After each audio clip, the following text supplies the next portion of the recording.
भगवान शिव का अनन्य भक्त था। रोज सुबह वो दिन की शुरुआत उनका नाम लेकर ही किया करता था। एक दिन रामू भगवान की पूजा समाप्त करने के बाद बैठा था, तभी उसका बेटा लखन वहां आता है और उससे पूछता है, पिताजी आप ये रोज किनके ध्यान में बैठे रहते हैं? रामू अपने बेटे को बताता है, बेटा ये हमारे इष्ट देव हैं और ये सभी जीवों के नाथ भोलेनाथ हैं। लखन ने उत्सुकता में पूछा, अच्छा और आप इनका पूजन क्यों करते हैं? रामू बोला, बहुत बढ़िया सवाल किया है लखन तुमने। लखन बोला, तो बताइए पिताजी कि इनका नाम क्या है? रामू ने बड़े प्रेम से कहा, ये भगवान हैं, अनेक नाम हैं इनके।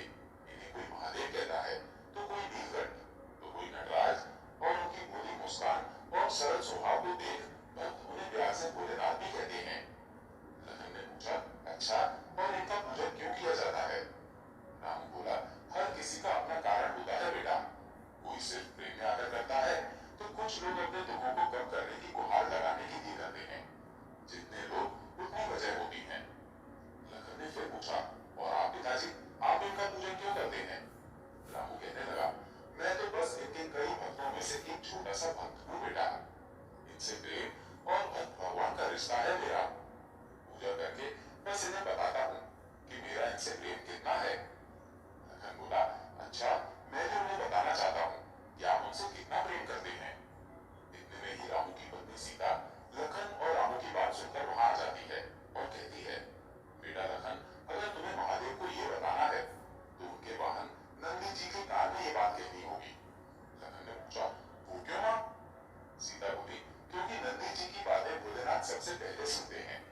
ठीक है मां, मैं ऐसा ही करूंगा। ये कहकर लखन वहां से चला जाता है। रामू सीता से कहता है, देखती हो सीता कैसे बच्चे इतनी जल्दी बड़े हो जाते हैं। बस मेरे प्रभु लखन पर ऐसे ही कृपा रखें। सीता बोली, चलिए जी अब भोजन कर लीजिए। आपको आज खेतों में बैलों के साथ हल भी चलाना है। रामू बोला, हाँ सही कहती हो। रामू ने भोजन किया और खेतों पे काम करने के लिए निकल गया। भगवान की भक्ति करना, खेतों में मेहनत करना और दो वक्त का खाना रामू के धर्म सब इस जीवन से संतुष्ट थे। पर समय का चक्र कभी एक जगह नहीं थमता। 8 वर्ष बीत चुके थे। लखन अब 14 वर्ष का हो गया था और रामू की तबीयत इस वर्ष खराब थी और वो बिस्तर पर आ गया था। सीता दुखी होते हुए बोली, अब इस वर्ष हम क्या करेंगे? आपकी तबीयत सही नहीं है और हमारे दोनों पैर भी बूढ़े हो चुके हैं। नए बैल खरीद नहीं पाएंगे हम। लखन भी उदास होकर बोला, पिताजी अब हम क्या करेंगे? क्या इसका कोई उपाय नहीं है? रामू बिस्तर पर लेटे बैठे ही बोला, शांत हो जाओ बेटा, चिंता मत करो।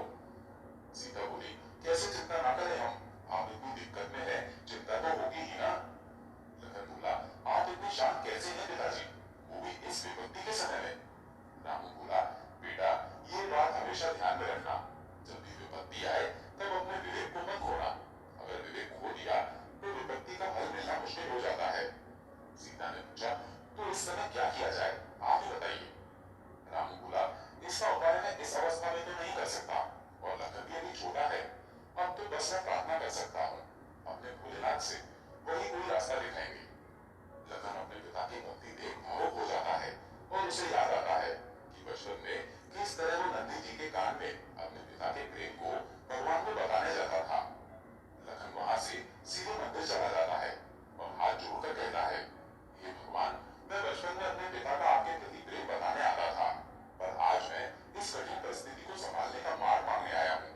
कोई रास्ता दिखाए भगवान।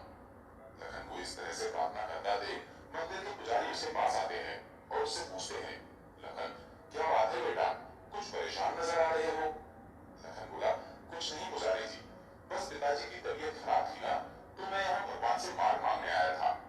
पुजारी जी बोले, वो भोलेनाथ है, भक्तों पर उनकी कृपा रहती है, तुम चिंता मत करो।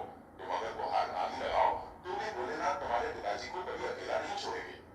मैं भी भगवान से प्रार्थना करूंगा कि वो जल्द से जल्द तुम्हें कोई मार्ग दिखाए। लखन पुजारी जी की बातें सुनकर कुछ शांत हुआ और घर की तरफ निकल पड़ा। तभी उसे रास्ते में भभूति लगाए एक योगी अपने बैल के साथ खड़े रहते हैं।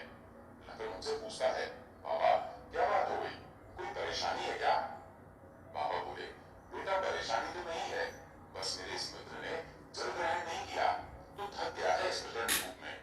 यहाँ आसपास कोई तालाब या नदी होगी? लखन बोला,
बाबा इसे हमारे पास छोड़ गए हैं, ये उनकी धरोहर है।